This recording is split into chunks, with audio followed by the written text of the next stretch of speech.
And we're back. Some more oxygen not included. And I've just turned this thing on without enough testing or anything like that.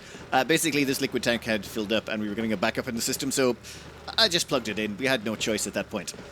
Now, it's changed a little bit from the last incarnation, but let me demonstrate its features. First up, I'm just going to sever that line there and get around to, well, the heat in here. The heat should be trapped in here, and it should get hotter and hotter until it eventually starts turning this polluted water down here into steam. And at that point, that would be great. That would actually help us out an awful lot. What's the pressure down here? 8.5. What's it up top? 13.8. Yeah, we're going to have this problem with gas pressures in here because currently there's going to be a liquid layer all the way along here pouring off the edge. Now, access is granted by this transit tube access. Someone pointed out, hey, just put in a liquid lock there. It'll be fine. Liquid lock, vacuum seal, and that prevents the heat from here and here from interacting with each other. Boom. Problem solved. Perfect idea. I should have thought of that myself. And, well, okay, this water's going to pour off the edge. That later on, there shouldn't be any problem with water. This whole room should be so hot, all the polluted water will just flash to steam immediately. However, until that time comes, we've got these airflow tiles in here to stop the water getting past and messing with our liquid lock. And at the same time, there's this liquid pump in here. Pressure goes above 250 kgs. It starts pumping that polluted water out, around, and up into our geothermal heat pump disposal unit. And that should get rid of the polluted water until this place becomes, well, hot enough to start flashing it. Simple, effective, pretty reasonable. Now, this produces about 9.5 kilos per second. That's what we've set it to. However, sometimes it'll produce 10, sometimes it'll produce 9.5, and you'll notice that these things all consume 2. So this is 10 kilos of petroleum consumed per second. Now, we could just let it run constantly and it'll have the one at the end that starts sputtering when we start running low. We're not actually processing the full 10 kilos all the time. That is a thing. Or we can just put a little bit of automation up to this tank here. Now, if this tank goes below 85% full, what it'll do is it'll turn on this petroleum generator on the end. Once it goes, if it goes below 85% full, it'll turn off this petroleum generator on the end. Then what'll happen is, well, the petroleum will keep flowing and this will start to fill up, and once it goes above 90%, it turns it back on again. So it'll just sort of keep feathering that last one to make sure we're burning off the petroleum as we produce it, and we still have 3 reserve tanks in case anything goes horrifically wrong, and hopefully I will be able to notice. Actually, I should probably hook up an alarm to this, shouldn't I? That might be an idea. Perfect. So what we've done here is set up an alarm system on the second tank. If this goes below 90% full, I should just make it 95 or make it 99. If it goes below 99% full, it'll send us a notification going, bing, petroleum boiler problem. That means we've basically run out of petroleum in this first tank, which should never happen. Hopefully. Oh. What am I doing? You, stop that. Please tell me we can still mop that up, can we? Too much liquid. How much liquid? 270 kgs. Sloppy on my part. Okay, I'll dispose of that, but this is slowly getting hotter. The liquids in there should eventually flash, and now we just have to figure out some way of accessing this area. I was thinking about putting something in over here, but I'll come back to that in 1 second. Just gotta get rid of this mess. We'll just chuck all of that into a liquid reservoir, just deconstruct it, and we'll get all the liquid back.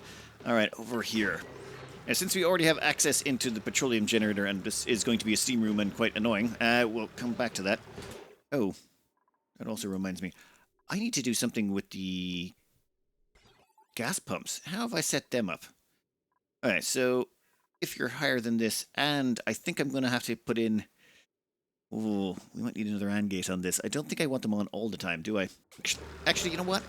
No, there's no point messing with this until the steam kicks in, so we'll just turn these on for now. We'll make sure that they don't pump out too much carbon dioxide, and we should be good. Oh, I forgot to mark the liquid tank. I think it just bulged there right now, so we're up to just about there. Actually, wait. That's going to slump back down again. Okay, but on full heaving, it's about there. That's fine. We'll be a little bit... We're estimating just a little high, I would say. Now, over here... You see, it's starting to get a little bit more complicated. We have all of these transport tubes I put down to access these areas. I think what I might do is put in sort of a little access nexus right here with maybe a liquid lock out, just so the tubicants can come down here, access the geothermal area, access this whole area, but the whole thing will be sealed in. Like, this whole area is basically just going to be airflow tiles all around. Alright. Yeah, you two need to go. Then airflow tiles need to go like this. We could also use bunker tiles in theory, but that seems like effort. Give me a minute. I think we can seal in most of this area now. Well, I was walling this place in, but we're draining out a lot of gas pressure in here, and this petroleum generator is not on all the time. So I think what I want to do instead is I think we can do this quite simply. And done. All we've done here is we've got this atmo sensor here. It says, hey, if it's more than 20 kgs of pressure in here, it's okay to turn on the steam turbines. We want to keep the pressure in here about 20 kgs of carbon dioxide and 20 kgs of steam. And since pressures will even out everywhere, it doesn't matter where we put the temperature sensor. If we put it up there and measure the steam, it's still going to give us a fairly accurate reading of what the carbon dioxide levels are down here as well. The thing is, though, that's later on. Right now, there's actually a big layer of polluted water all across these airflow tiles, so it's really restricting gas flow. So all we've done is, we've just said, hey, if it's 20 kilos down here, you can turn on that 5th gas pump. Otherwise, only 4 gas pumps will be on. And that's fine, because there will always be 4 petroleum generators, 1 for each of the gas pumps, and they produce, like, these produce 500 grams of carbon dioxide a second, and these things can extract 500 grams of gas per second. So that should even the whole thing out, and this will only turn on if the pressure gets too high. Nice. That was actually a very simple fix using already existing automation. No changes are required. Now, let's finish our wall in. Oh, damn it. I forgot about this problem. You'll notice the blobs here. We've got 9.5, 9.5, 9.5, 9.5, and then the occasional 4 kilo blob. Again, and 4 kilos. Yeah, it's to do with how these liquid valves work. Long story short, it's to do with the liquid coming in here. It's also why this line is made so long. Every time this lets out a blob, it can only take in the same size blob behind it. But unless the length... You know what? Easy fix. Deconstruct this liquid reservoir. Then what we're going to do is we're going to zigzag this pipe so that it has more space to fill up the backlog. It's just one of those dumb things about the liquid valve that you don't really know until you start playing around with it. You can't have an output this close to it. That's what was causing a mess up. Then I got rid of that mess up and I changed to a different one. In fact, let's watch this. If we just leave that there, it gets really bad really quickly. See, there's a 1 gram, 9.5, 1 gram, 9.5, 1 gram. Yeah, it's totally messed up. And we plug that back in and it gets an awful lot better. Oh, please don't break in the pipes. We messed it up today. We're good. We're good. Whew. Okay, then. In that case, we're going to delete that liquid tank. Perfect. You. Okay, it's going to be a little bit wonky for a while. I don't want to disconnect the oil entirely until this is ready. Yeah, there we go. That's about right. We'll have a few messy blobs. Please don't break in the pipes. And then we should have a clear flow from now on because there's a bit of a backlog. It should be a consistent 9.5. Yeah, no pipe breakages yet. We got to wait until the last of those mess-ups clear the piping system. Worst case scenario, we can break in and fix it. Done, I think? Yeah. That's a full 9.5 in every set of the pipes. It's just one of those annoyances. But, problem solved. All of that is finished. And do any of you need to be repaired? No. All good. Nothing broke. Sometimes if you have smaller blobs in the liquid pipe, they exchange too much heat along the way and transform the pipes, and that causes issues. Alright, over here. What's the temperature looking like? 80 degrees. Still working, eh? Well, we were changing things, but somehow Hans got themselves trapped. That was weird. They were basically just trapped there for ages, hanging in the middle of nowhere. I don't know what caused that. You know what? Doesn't matter.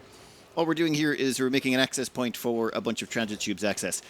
I figure we'll put in 2 or 3, and then we'll just put a ladder system down so that this whole area can be accessed. It'll be split off slightly from this area, but, you know, we need to let the water flow at least a little bit around everything. Petroleum-wise, or crude oil-wise, yeah, it's going to take a while to eat through this backlog. I haven't even switched on these oil wells yet, but I figure we'll have this up and running, then we can switch on the oil wells, and we might just dump some of that crude oil into space. There's just not enough time. Or actually, we can process it in the manual refineries. It'll only be half as efficient, but yeah, we don't care. Just so long as we can turn it into some water.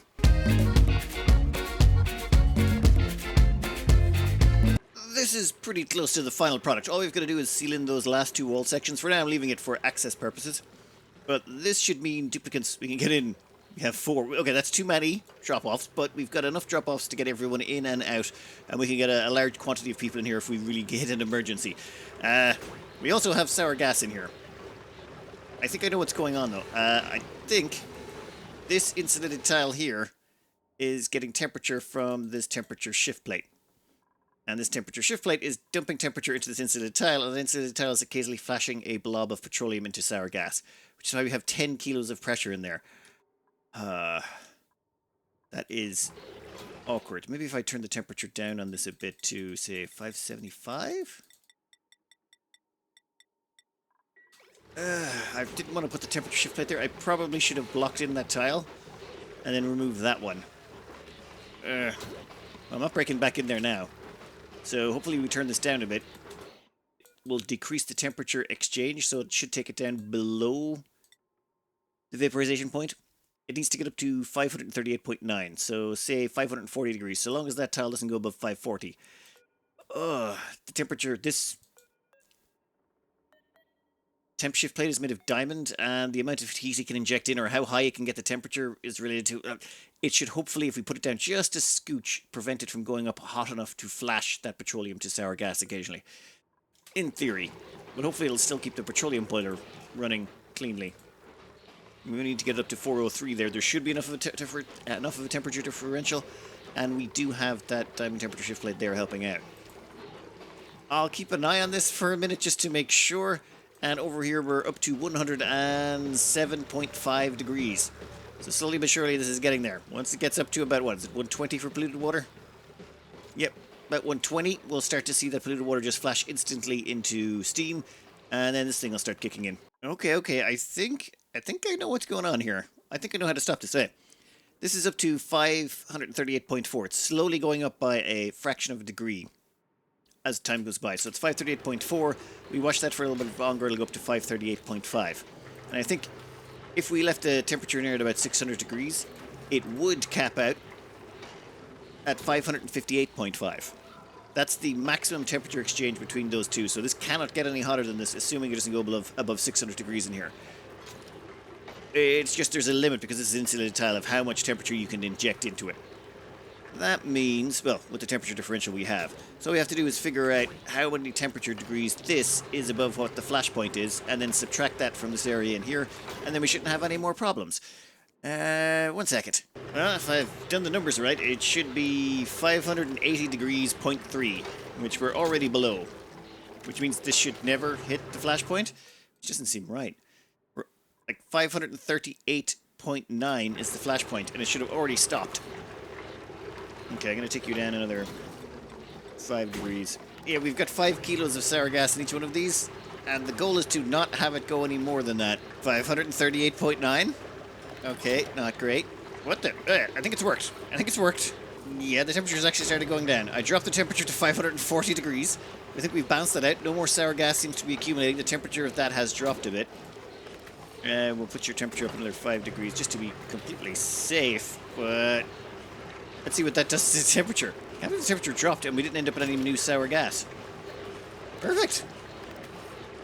I'll keep an eye on that some more. That seems to be functioning at the lower temperatures, but I probably wouldn't want to start that anytime soon. Over here, we're at 108.8 degrees. Come on! It seems to be slowing down the hotter it gets, but once it gets hot enough, we won't have to worry about that anymore. All right. In that case, there's two things that need taken care of. Basically, that pool of black oil over there and that pool of oil over there. The two of those need to be dumped. And I'm thinking what we'll do is we'll chuck them into an oil refinery. And, oh, I am not bothered putting it up too high. I say we just chuck it over here somewhere. Somewhere nice and, actually no, over here. Somewhere nice and close, and then we'll just take all the polluted water out of it and filter it and chuck it into the water tank. Yeah, and here should be perfect. The plan had been very simple. We were just going to pump oil into this and not care about the natural gas that came out of it. Unfortunately, it's overpressured already.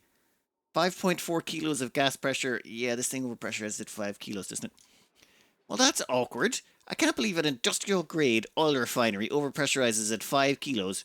Well, our fertilizer synthesizers are over here at 46 kilos, and they're like, yeah, what? What were you saying? Don't care. Okay. Fine. In that case, we can fix this rather quickly. We will just wall you in, pump out some of the gas, and we're going to need to give you a liquid lock as well, aren't we? 2 seconds. This should be fairly fast. 2 gas pumps to rip out the gas. Visco gel lock to seal it in. You're below 5 kilos already. Good, and you are also below 5 kilos. Perfect. So, they can start working that one. This one we haven't hooked up to the oil yet. Because, well, currently that oil is going into our petroleum boiler, and we would prefer to hook up the water to our oil wells, and oh my god, I'd already hooked those up. I didn't mean to do that. I went to them all at once.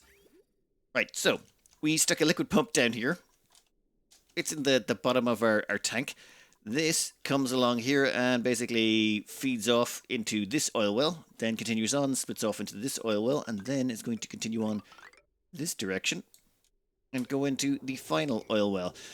Then we're going to pump all 3 of those into the petroleum boiler, and then we can start disposing of this side stuff. Well, this is going to get disposed of at the same rate, but I'd prefer to knock those 2 out and get rid of them. Now, this is going to produce only 5 kilos of petroleum. Takes in 10 kilos of crude, spits out 5 kilos of petroleum, which is enough to run 2.5 petroleum generators. Which is not nearly as good as this little sucker over here. And, you know, is what it is. But it does get rid of the oil off the map, and we can start moving on with stuff. All of the liquid produced by the petroleum generators taken up by this liquid pump. If it's above, say, I'd say 20 kilos is fine. Above 20 kilos, actually make that 10. Takes that, puts it through this water sieve spits it out into these liquid reservoirs basically feed it onto this line. Why is this line empty? This line should always be pretty much, well, not always full, but okay.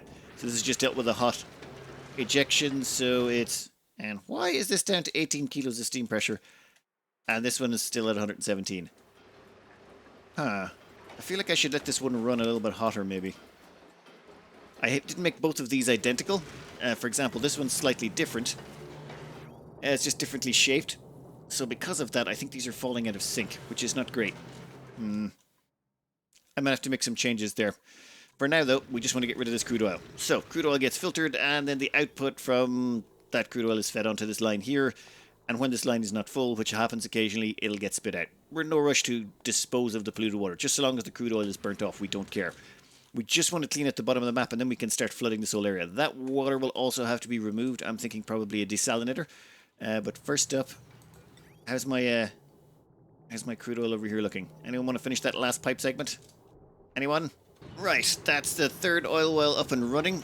We have put in shutoffs on them, so they won't keep going forever and ever and ever. Which is good. And when they do vent, they'll vent at 75% pressure. I may have to change that later, but for now we're doing good, and good. Alright, output from these.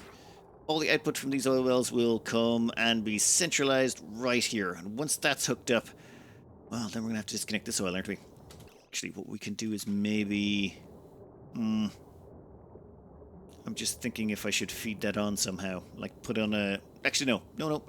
We're going to depend on it to work correctly. We'll disconnect this and then we'll start shunting that over into this section. Which reminds me I should start running a pipe for that as well.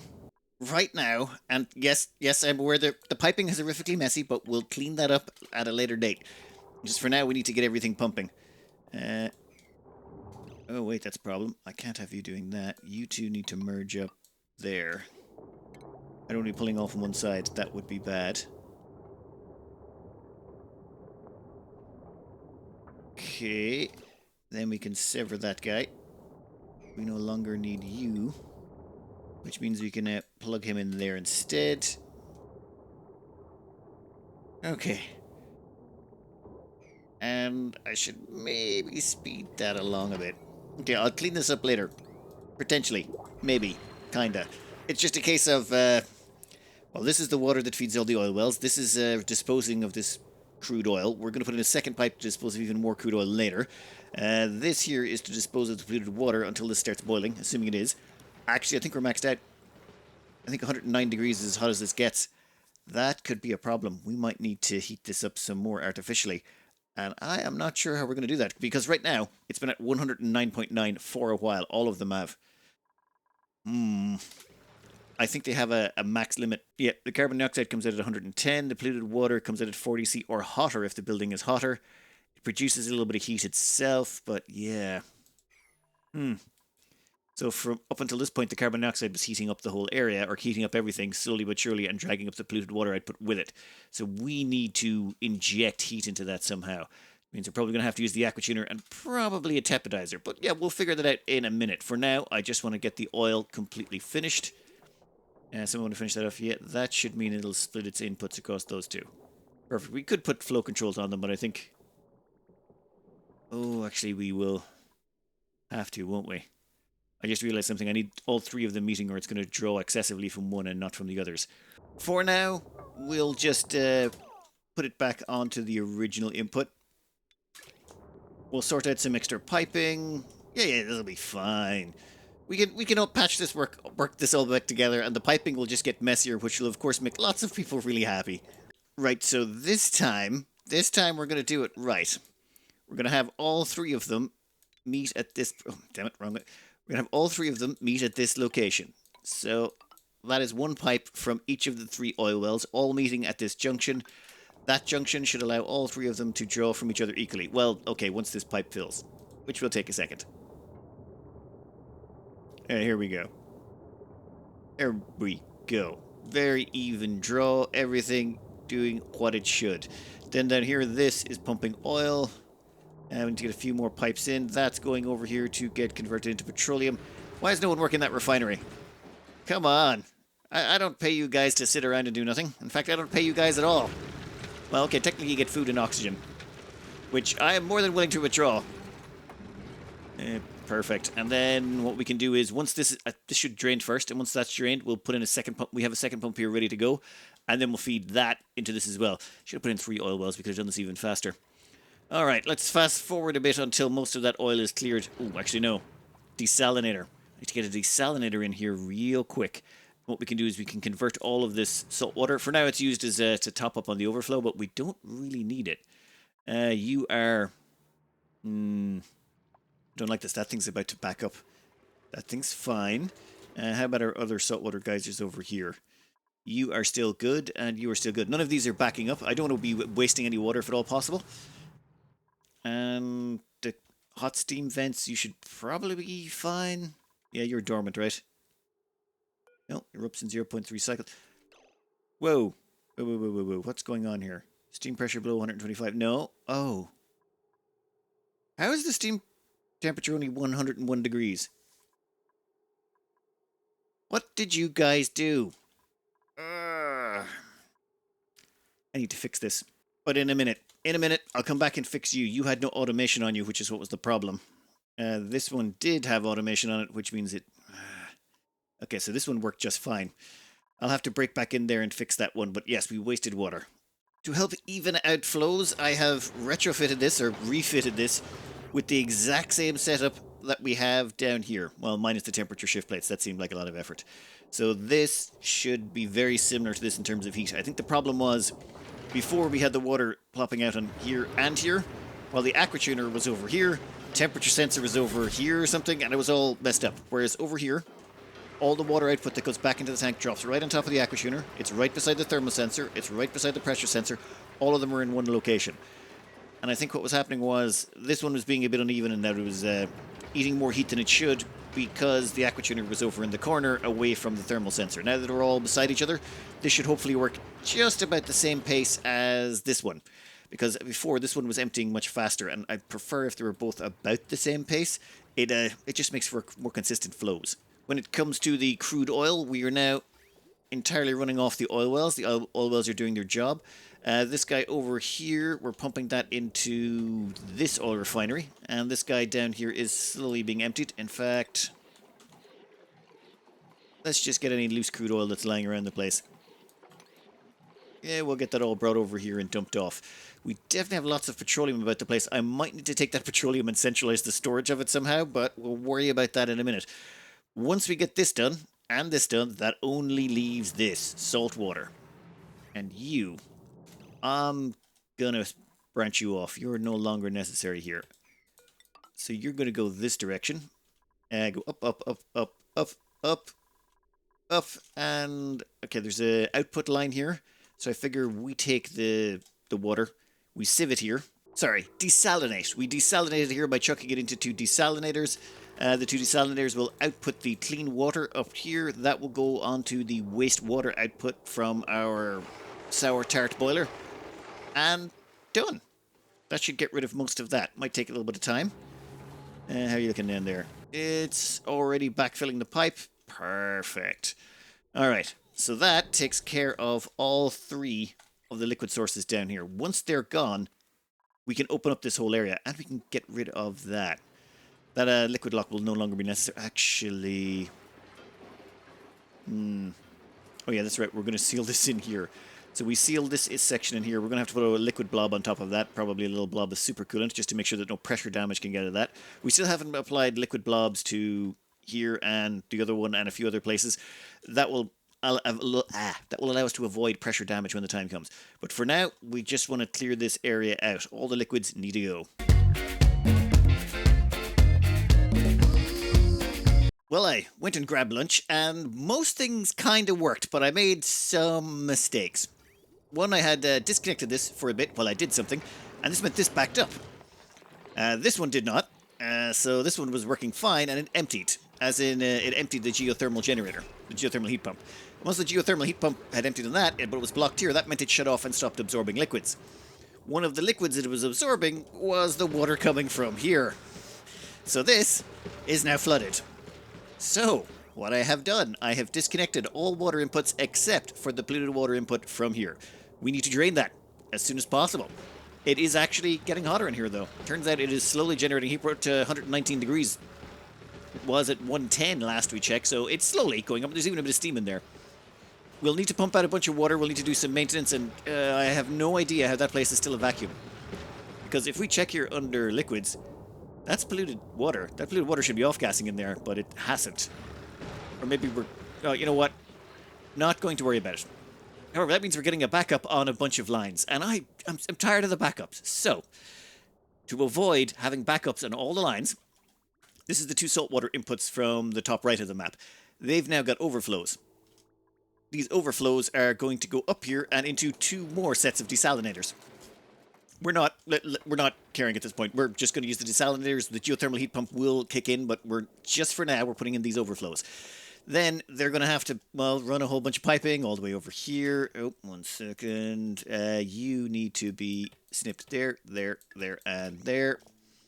Perfect. Then once those move a bit, we can actually connect those up, and then they'll go up here and dump off their water. Right now, we've only gone up this much. So, yeah, we haven't been processing the water we should have. That means we've wasted some. I think I'm also going to do something similar with the polluted water because it has also backed up in the system. So, polluted water needs its own backup reserves. Give me a second. Actually, wait, don't get carried away. First, we need to let this finish out. We need to have all of that salt water getting desalinated. Once that's taken care of, then we'll move on to the polluted water. There's an awful lot of piping that needs to go in right here. Done. Overflow installed. No more lost salt water because that was just bugging me. Now we'll do a quick overflow for the polluted water. There's going to be miles of piping for this, but we got the team for it. Our teams can really handle this. Oh, and I should put in some liquid storage just so that we have a backup. Right, messy as that is, that appears to be taking care of the backlog of polluted water. And those extra liquid tanks we stuck in, make sure that we've freed them up so that they can start venting again and they're not overpressurized. Yeah, it's going to take a while to get through that backlog. I have messed these up too many times, the geothermal heat pumps. I think I'm going to have to open the third one at some point. But not just yet. We're finally going to be able to open up the bottom of the water tank. Oh, and what I'm doing right now is I'm stripping out the abyssalite. The reason being, well, some of it's a little bit hot. So if water were to touch, say, that, it would immediately flash to steam. Same there, and we don't want any of those problems. So instead, what we do is, well, we dig it all out. We dig out all the pieces we can without actually letting any gases in just yet. And then once all of that is removed, we should be able to start breaking through because all the top stuff, see all this top layer? This layer is all, well, of a decent temperature, so it shouldn't cause any problems. And anything that was too hot on top, I replaced. So, something like that? Yeah, that'll be fine. There is a few modifications that still need to go on with this, but I'm thinking once we get rid of this abyssalite layer and let the gas in, we can let the water into the bottom. And that will take a bunch of pressure off. Okay, that actually... No, I didn't mean that as a pun. No, what I mean is we can stop having to run the pipes up so high. Right now, I keep having to make the pipes really high up here. So you'll notice there is a lot of piping going just up miles. Once we get this into the bottom and we can take off the top, we can just start dumping water anywhere because all of it will go to the bottom of the map. Same with ice, anything at all. We'll just dump it, and at some point, it will flow down to the bottom. And if everything's waterproof, who cares? Right. So, dig this out real quick. Right, I think I can't wait any longer. I have got to start opening this area up to gas pressure. I really hope nothing melts. That could be very, very inconvenient. Oh, and we've caught back up on this front. This is actually working again, which is great. Which reminds me I should plug these back in too. You can get plugged back in and... Nope, nope, nope. There we go. We'll just cancel that bridge before things get even more complicated. Right, that should fill those up pretty handily. What are you at? You're at 17 kgs and you're at 18 kgs. Oh, yeah, I suppose I was only filling them. In that case, we can set the temperatures back to standard. You're set to 110. You can be set to 110. We'll let these run and see what happens. Considering they're both now at the same temperature, 120 yet. Okay, a little bit hotter now. You're 120-ish? You're 113. Okay, so this one's a little bit cooler already. Not gonna worry, not gonna worry. This will kick in a bit. We're definitely dumping in 30 kilos of water per second. Pressure's already at 99. Those two will kick in. Then let's open up the gas pressure, shall we? I think here. We'll deconstruct this section. If we can get rid of that, that'll let start letting the gas in, and it's pretty far away from everything else, so it gives us time if stuff starts to melt or problems start to kick in. Anyone? Anyone get around to that? Alright, here we go. It's kind of mad this area has been vacuumed out for so long. And perfect. Let's check gas overlay. And we can watch that gas spread out at speed. I suppose there's some decent gas pressure over there. Actually, you know what? If we're going to spread it, we might as well do it right. Take all of that away, please. In fact, there. You can all go. All of you. Might take a minute or so, but I'm thinking we can flood this area pretty quickly.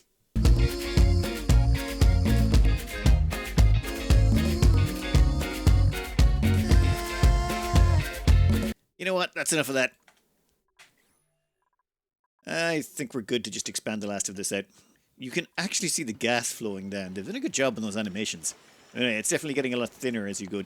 Get further and further away from the entry point. Anything over here causing problems?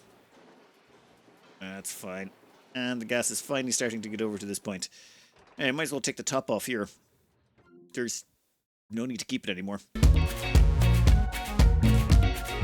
That went well. Nothing has exploded in heat. Temperature down here is actually probably better than the areas up here. Right. In that case, it's time to start cracking open this water tank and letting the water flow across the bottom. That's going to drop the level of this severely. However, I can live with that. What are we looking at? We haven't done quite as much as the last day, but we've still got a bit to go. You have been completely insulated. You are already completely insulated, and I think I want to put 2 blobs of liquid on top of those two before we move on. I think 10 kilos of supercoolant on top of each of those will make sure that they don't take any pressure damage now or in the future. To get our hands on 10 kilo blobs of supercoolant, I was going to use some other tricks, but you know what? This should be fine. We basically just pumped a bunch of supercoolant up here, stuck it in a pipe, and now we're going to use a plumber to extract it. What are you doing? It's literally the highest priority thing you can I think they've gone to sleep. Never mind. Whenever they wake up, they'll come back. Ugh. Right, we'll move you down, though. What we can do is we can take this one and move him to there. Then we can empty that. We'll do the same on that section. Oh, and that tube access can go. We don't need it anymore. It's curious. Yeah, I figure that water won't go above, like, about here. So we should be grand for a bunch of this stuff. Like, there's some drop-offs here I'm going to have to get rid of or waterproof. This will probably become our low-down nexus for drop-offs. Everything up here. Yeah, no. I think we're good. We're probably good. Hey, you came back. Yeah, I think they had to go sleep. That was probably what happened. All right, you come down here. Right, super coolant has been delivered. I want you to pop open. We're going to empty that one. Super coolant over here. We're going to want you to empty as well. Once both of those are done, we're going to knock out this wall here and let all of that stuff flow across. At that point, well, we don't really care about water spills anymore. Ice, everything, it can all just flow down to the bottom of the map. We will, of course, have to reinforce the top up here. Oh, and over here, this place is up to 122 degrees. I think we can crank that up a little bit. What I've done is I've installed a metal refinery here. I say we put some liquid into it and we rotate the liquid through to heat up this area. Probably, actually petroleum's probably the simplest. We got loads of that stuff lying around the place. 1 second while we prep this. We are going to pump 800 kilos of petroleum in here. Once the 800 kilos of petroleum are in, we'll shut it off. That'll give us 2 batches that we can run through the refinery. Then we'll just run some iron through it until it turns all the liquid in there into steam. You can go, and you can go. Perfect. Now it's going to have to rotate through there first. It's not too hot. It's going to actually cool the area down. Oopsie. But that's fine. What we can do now is we can say, just give me like 4 batches of iron. What'll it do? It'll heat it up by 76 degrees. Perfect. 4 batches of iron through there, and hopefully the steam will get hot enough to start getting processed, because the pressure in there is getting a little high. Like there's 230 kilos of carbon dioxide in the bottom, and there's like 100 kilos of steam up the top. And it needs to get hot enough to start getting removed. And as well as that, once we get the petroleum generators hot enough, that means the water comes out of it at the same temperature, which means we shouldn't have to keep doing this. Once it's at operating speed, we shouldn't have to worry about it again. And how are we looking over here? We got, you're covered, you're covered. Let's remove this and see what happens. Let's start at the bottom. Yeah, why not? We'll remove those bottom 3 layers. The water can slowly start squeezing its way out. And at the same time, I'll keep an eye on that up there. I want to make sure that works. Yeah, it's 190 degrees. Much better. Just thinking I really should have saved this first. Yeah, whatever. We'll live with the consequences. And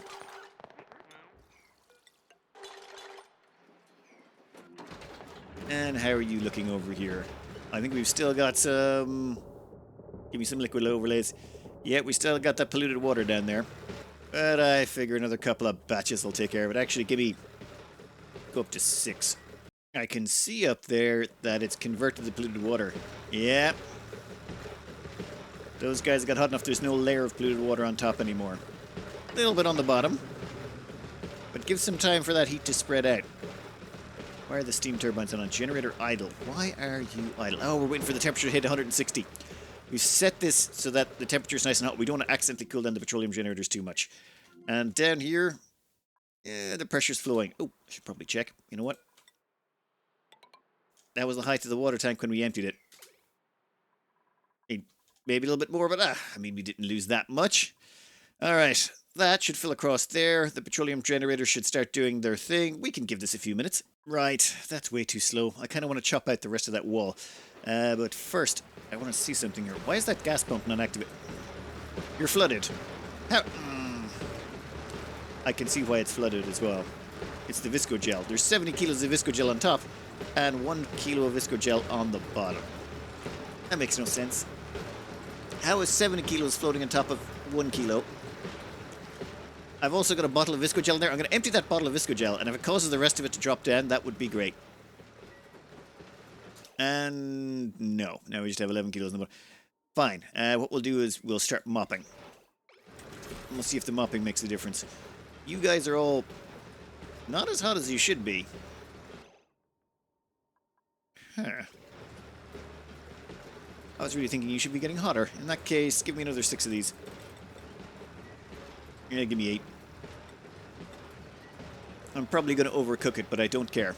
Alright, you. Don't mess this up. I want you to just start a little bit.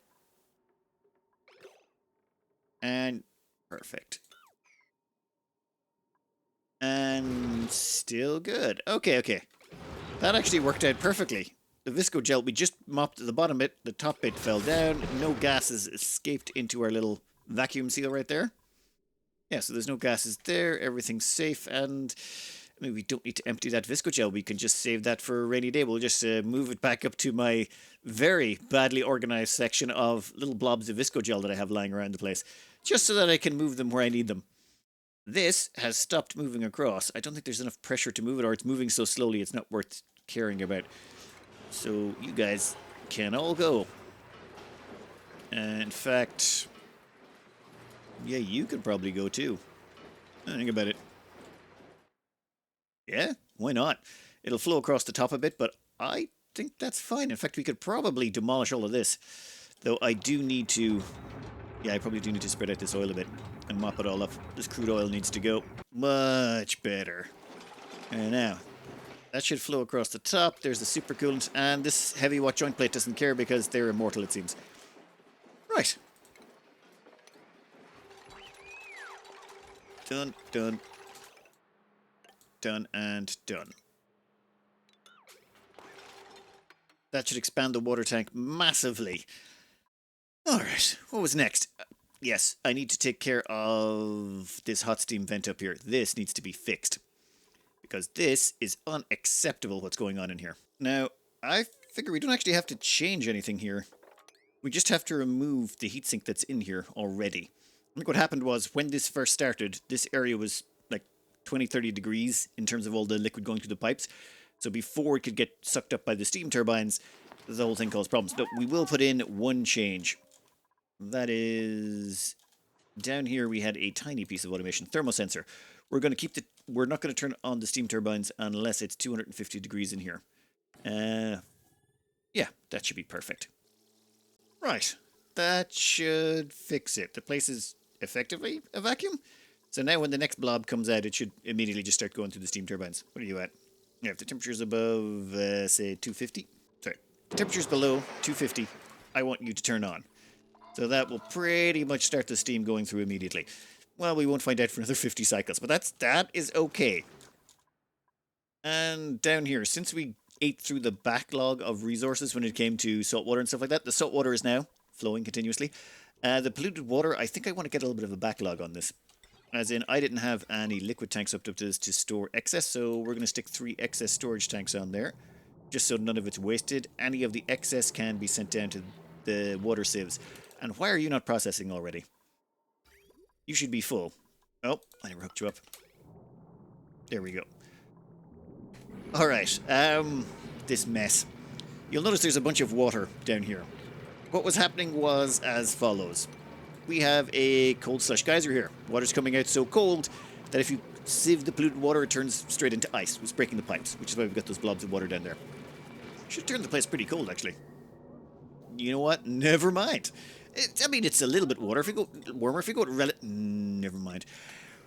What happened was it was breaking the pipes. So what we've done now is, since we've got through most of the backlog, any excess will basically back up in here and get sent into this tank. But also, any excess for this one will back up as well. So the two of them end up mixing in these tanks. So instead of being minus 30, we've got stuff that's about 8... Well, one's minus 10, one's 30 degrees, and they're averaging out to 18.1, depending on how much goes through. And I've just set up a tiny bit of automation on this that says, if the tank is at 51%, you can... Or if the tank is at 90% full, activate the water sieves. If the tank is below 51% full, stop the water sieves. That way we keep a bit of a buffer, and it hopefully evens out the temperatures. Now, this is only a temporary fix. It should be a case that the geothermal heat pump will be able to take care of all of this. Which reminds me, we should do one final check. Well, hopefully our final check on the petroleum. And that's looking a little bit hotter. 145. Hell yeah. In fact, let's crank that up a little bit more. We can get some extra power out of this. Gas pumps are all activated as necessary. Pressure in here is 200 kilos. Steam turbines are eating that pressure. Ugh. Why is that one not on? You should pretty much always be on it. Why would you ever go off? Oh, the carbon dioxide pressure dips below because... Right. That's actually not great. Problem is the steam is actually occupying those tiles a little bit more than I would like. Never mind, never mind. You know what? Airflow tile, you can go. We will move this down. We'll move this sucker down here. That will plug in... Yeah, we'll plug it into the same location. And that should solve the problem of that happening. That stutter is not good for us. Done. With that moved down there, it's far less likely to become occupied by steam for a long period of time. We could also stick in... Oh, there's automation you can put in so it has to hold it for, whatever, 5-10 seconds. We might have to do that as well. Actually, let's do it now so that we don't have to come back and fix it later. Buffer gate outputs a green signal if the input is receiving a green signal. Continues sending a green signal for an amount of buffer time after the input receives a red. So, even if you receive a red for, say, 5 seconds, don't switch off. That way we can make sure that even if just a blob of steam ends up in front of it for a bit, it doesn't quite affect or it doesn't turn off the gas pumps. We've got to eat through a backlog of 155 kilos of carbon dioxide per tile. This is going to take a while. Alright, automation installed. Wires pass through the buffers. Buffers are set to 5 seconds. And finished. Okay, that got really... Like, the automation on that looks really messy now, but it started so cleanly. And how are you doing down here? Yeah, you turn on occasionally to inject some coolant into the steam turbines. Grand. And any steam that appears, it's actually hot enough to activate the steam turbines, even though it's only a little bit under it. That's perfect. What's the average output we're getting there? 800 grams, 1400, 600. Enough. Enough that I'm happy with it. And down here, the water slowly pours. And yeah, it slowly drops down. That's going to take a little while.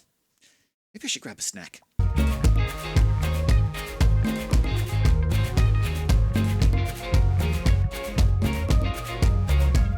Well, that seemed to go pretty well. Most of it's spread across. We must constantly have water dripping down for that waterfall to be staying there. It's only grams of water, but you know what? It's fine. But this means we're finally getting to the point where we could just start dumping water anywhere we want. It doesn't matter where we dump it, it'll all end up at the bottom of the map one way or the other. Alright, what's next? Well, the first thing I've noticed is we've got 7 kilo packets of crude oil going to the pipes, because I still haven't fixed this valve causing minor inconveniences. So instead, I'm going to split out a second line from the output here to make sure we always have enough oil going through. It might take a minute or two to catch up, but we should no longer have any 7.5 kilo packets at any point. Okay, I think we finally solved that problem. This stuff is 159 degrees, that is perfect. Temperature sensor is set to keep it below 160. That's all working out perfectly. Steam-wise, how are we looking? Yeah, glad we put the carbon dioxide detector just a little bit lower down. That one might need to be moved, but for now it seems to be doing its job. And down here the pressure is at, yeah, about 240 kilos of carbon dioxide. It's still working, so yeah, I suppose we just let it do its thing. Oh, there was some leftover crude oil lying around the place. I figure we empty it in here. Why not? That's 1,300 kilos. That's just grams. We can empty those. 50 kilos. We can empty you. It might cause a little bit of a splurge there, but you'll notice, like, even though we're having a little bit of oil, or we're a little bit short on some coming in, it all evens out. Namely because it all goes into this tank, and right now we've turned off the excess, so we're only doing 9.5 kilos. Once the tank goes back up to, about 90%, we'll switch over to doing 10 kilos. So yeah, all worked out. Perfect. I think the first thing we want to do is some tidy up. This entire section here can go. We don't need the oil refineries, the petroleum generators, the water sieves, or any of these storage tanks anymore. This whole section is basically, yep, an excess limb we no longer require. One other thing I want to clean up here as we start getting rid of all the junk down here. Like, the bottom half of the map is starting to look very... Well, there's a bit of disorganization going on, but we're starting to clean it up. I want to get the power wires to run through the transport tubes. If I get them and the transport tubes pretty much on the same grid, it would just feel nicer, if you know what I mean. Just having them run higgledy-piggledy and not in the same order just feels weird. And then, of course, we will have to have brakes, so in here it'll just have to shimmy to the left to go in, but we'll do the same on other places. So give me a minute while I move everything about. After a little bit of cleanup, you'll notice the power wires go and they follow the transport tubes down here. Not perfect, like there's going to be parts where they break through into some of our powered areas that are sealed in. Though I should point out we made a few changes here. We squashed this down a tile because we didn't need the weird power stuff we had going on and the weird water ventilation. Since this has been simplified, we've been able to squish it down a bit. We moved the power entrance from over here, I think it was, to actually coming through here. It actually passes through the section, so this whole section here and this whole section here is powered through this one entryway. Then if we pop over this way, this is all powered through this one section. It all follows the tube. All through here is powered into there. These are going to have to get removed or moved somewhere else. Same thing, all following the tube. Same over here. Oh, and we changed the power entryway to facing upwards. I think I'm probably going to put supercoolant on top of the heavy watt conductive joint plates. Even though I've made them all of steel and they should be indestructible, I'd like to be, well, double, triple, quadruply safe. Oh, and you can be finished sealing in. And basically, this building is waterproof, waterproof, waterproof. This is waterproof. And this one is not quite. Namely, we just have to seal in these areas here. Nope. Those areas right there. Once they're sealed in, then the only way in and out is through this section. And we've got a hydro sensor to make sure that if the water manages to push stuff in here, this hydro sensor will sense if the pressure is... Ooh, if the pressure is above 1 kg, below 1 kg, then what you do is you open the... or you close the door. So what'll happen is if any liquid gets up there, the door will close, and that should prevent the place from being flooded until we can fix outside. We'll need to put some sort of transport drop-off down here as well. And water-wise, well, we're going to need a lot more water. Like, a lot more water. For a while there, it was looking like we had a lot of water. And then we dropped the bottom out of the thing. It's like, we don't have that much water.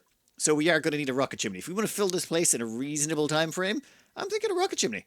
First we'll sieve all the water. We'll go through all the wood.